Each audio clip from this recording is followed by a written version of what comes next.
এই ভিডিওটা দেখার অনুরোধ করছি সবাইকে। আমি যখন ঠাকুরের ভোগ রান্না করি আমি প্রথমে নিজে খেয়ে দেখি, বেলফুল ঠাকুরকে দিচ্ছি, আমি সুখে আমার ওই যে ভালো লাগলো আমি সেটা বাবাকে দিলাম।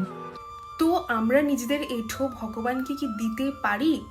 যে আমাদের মনের তো ভাব পবিত্র, সেই ভাবের কি কোনো গুরুত্ব রয়েছে কি নেই আজ আমি কিছু বলবো না। আজকের একটা অথরিটিকে আপনাদের সামনে নিয়ে আসবো, আমার শিক্ষাগুরু। তিনি যা বলবেন তার কাছ থেকে শুনুন যে তিনি কি বলছেন।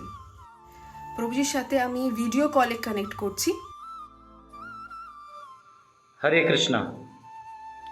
तो ये आजकल बहुत लोगों को ये प्रश्न है कि भगवान को जो भोग लगता है क्या हम उसको टेस्ट कर सकते हैं, और जो टेस्ट करके भगवान को खिलाते भी हैं तो उनका मानना ये होता है कि जैसे शबरी माता ने खिलाया भगवान को, फल खिलाए और बेर खिलाए, तो उन्होंने टेस्ट करके मीठे वाले खिलाए।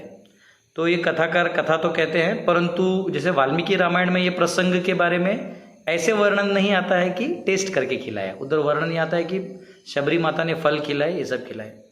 परंतु अन्य कई कथाकार इस बात को कहते हैं कि जैसे वहाँ लक्ष्मण जी गुस्सा भी हुए थे, तो इसमें ये प्रसंग में पता चलता है कि लक्ष्मण जी जो स्वयं 14 साल बिना आँख का न पपनी हिलाए वो पूरा भगवान का सेवा किए, वो अगर गुस्सा हो रहे, मतलब ऐसा नहीं कि आप भगवान को कुछ भी खिला दीजिए, लेकिन शबरी माता अपने गुरु के आज्ञा में वहाँ बैठी हुई थी, वो अनेक सालों से वहाँ रुकी हुई थी कि भगवान राम यहाँ से गुजरेंगे, मेरे गुरु कहे हैं, और वो जब यहाँ से गुजरेंगे तो मैं उन्हें ये खिलाऊंगी।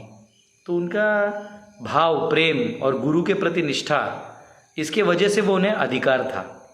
तो हम अगर ऐसा करते हैं, झूठा टेस्ट करके देखते हैं, तो हमें हमारे गुरु का एक बार परमिशन ले लेना चाहिए।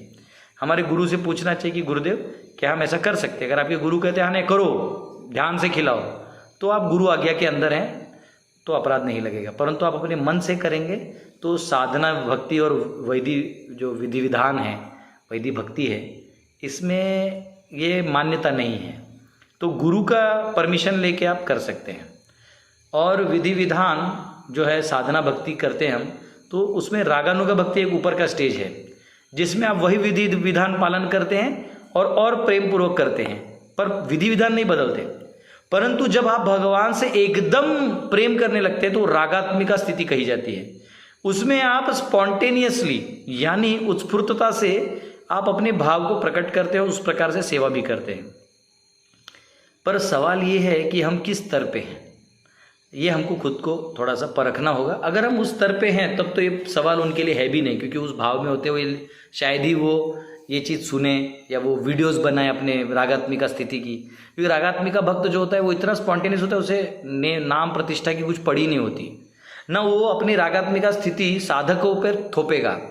वो कभी ये नहीं बोलेगा कि ऐसा करो, क्योंकि वो बोलेगा तो जानता है कि साधक अपराध कर देगा, इसलिए वो नहीं बोलेंगे। तो इसलिए मेरा ये मानना है कि हमें गुरु का आज्ञा के अंदर ही रहना चाहिए। गुरु से एक बार अनुमति ले लेनी चाहिए। जैसे हमारे गुरुदेव थे, तो वैसे तो दीक्षा गुरु हमारे हैं, परंतु हम जहाँ सेवा करते थे कृष्ण बलराम मंदिर में वृंदावन में, तो वहाँ 25 साल से राजभोग बनाते थे भुवनेश्वर प्रभु। तो वो उनको सब गुरुदेव कहते थे, तो हम लोग भी गुरुदेव कहते थे। उनके कोई गेस्ट आए थे, मैं उनके साथ डीटी किचन में सेवा करता था ठाकुर जी के लिए। तो वो कई बार सोडा और नमक में ना, वो क्योंकि थोड़े बुजुर्ग हो गए थे तो कभी कभी तो नाम नहीं दिखता था, तो वो एक बार टेस्ट कर लेते कि नमक है कि सोडा है, बस इतना ही करते थे वो। कभी कभी, वो भी बहुत रेयर। तो बोलते थे आप लोग मत करना मेरा उम्र हो गया है। मैं बोला हाँ। फिर एक बार उनके कई गेस्ट आए थे, उनको राधा कुंड घूमना था, तो उन्होंने कहा कि प्लीज़ हमको राधा कुंड वो थोड़ा घुमा दीजिए। तो मैं बोला ठीक है। तो वो बोले कि मुझे वहाँ स्नान भी करना है। तो मैं बोला आप कर लीजिएगा, मैं नहीं करता। बोले क्यों? बोले क्योंकि मैंने गुरु से आज्ञा नहीं लिया है, वो राधा रानी का शरीर स्वयं है, तो उसमें स्नान करने से पहले अपने गुरु से पूछ लेना उचित है। तो वहाँ जो गुरुदेव थे भुवनेश्वर को, वो बोले no I give you permission, जाओ मैं तुम्हें परमिशन देता हूँ, तुम स्नान कर लो। तो मेरे को ये 14-15 साल बाद परमिशन मिला उसके बाद स्नान किया, अन्यथा मैं कभी भी राधा कुंड जाता था तो आचमन कर लेता था। तो देखिए, विधि विधानों का पालन करते करते, विधि विधानों को भावना, ये तो बात सही है कि भगवान भावग्राही है ना, वो ये देखते हैं। देखिए ऑलरेडी वो भावग्राही है, तो टेस्ट भी क्यों करना? अगर हमारे टेस्ट में कुछ गड़बड़ भी है तो भगवान वैसे ही स्वीकार कर लेंगे। तो अब हम टेस्ट करने को जस्टिफाई करने के लिए भावग्राही लगा के भगवान को उनका भावग्राही गुण के बारे में वर्णन करके हमें ऐसा फ़ायदा नहीं उठाना चाहिए। तो मेरा ये फीलिंग है कि अपने गुरु से पूछ के इसको पालन करें। धन्यवाद। हरे कृष्णा। জানি উনি হিন্দিতে বলেছেন, কি বলেছেন আশা করি আপনারা সবাই টুকটাক হিন্দি বোঝেন, বুঝতে পেরেছেন। যেটা বলেছেন পুরো রাম বাণের মতন, ঠিক আছে? কথাগুলো মাথায় রাখবেন, সেই হিসেবে ফলো করবেন। যা খুশি ইচ্ছা হচ্ছে সেটা করবেন না, নিজের অধিকারটা আছে কিনা সেটা দেখে নেবেন।